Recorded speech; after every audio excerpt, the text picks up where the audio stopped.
I've discussed Donald Trump's politician skills as a sort of separate topic from whether we like his policy ideas, which we don't. And Donald Trump is a very effective political speaker. And I've talked about this in the past. And I found a really interesting article on the Talking Philosophy blog by Mike Labossiere earlier this month, which talked specifically about Trump's use of what Trump himself has described as truthful hyperbole. Trump talks about his book, The Art of the Deal, or Art of the Deal, often. He says it's his second favorite book after the Bible, or the Bible is his second favorite book after Art of the Deal. I don't know.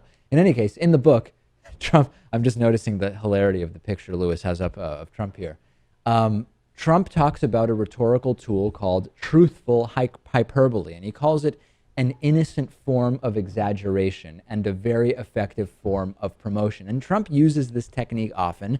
Truthful hyperbole doesn't really exist, right? Hyperbole is exaggerated statements or claims not meant to be taken literally. So if something is truthful, it arguably cannot be hyperbolic because truth is meant to be taken seriously.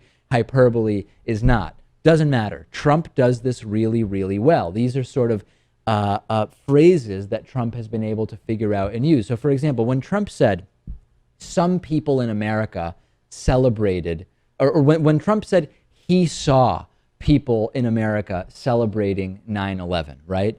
This is one of those claims where, okay, there weren't thousands of people. They certainly weren't on TV. The video of people apparently celebrating 9/11 was debunked. But who can really say that there were no people anywhere, even in private, that Trump could have seen celebrating 9/11? So it's a combination sort of this truthful hyperbole and unfalsifiable statements. And Trump is very, very good at it. When he talks about the wall, right, he has crafted this language around the wall. We're going to have a country. We're going to have borders. I'm going to build a wall. It's going to be a beautiful wall. People are going to come through the door it's going to have, right? This truthful hyperbole. A wall could be built. We have a country. Borders are part of countries, but it doesn't translate to anything Trump could realistically snap his fingers and do. And it's very, very effective. It is. To us, it still sounds ridiculous, but some people are buying it. I mean, when Trump says that no drugs are going to get into the country after he builds this wall and Mexico's going to build the wall, right? Who really sits down and says, wow, yeah, that's a great idea.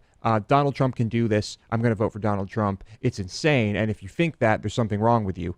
But hey, he's coalesced pretty significant support. Trump talking about how he kills or destroys China.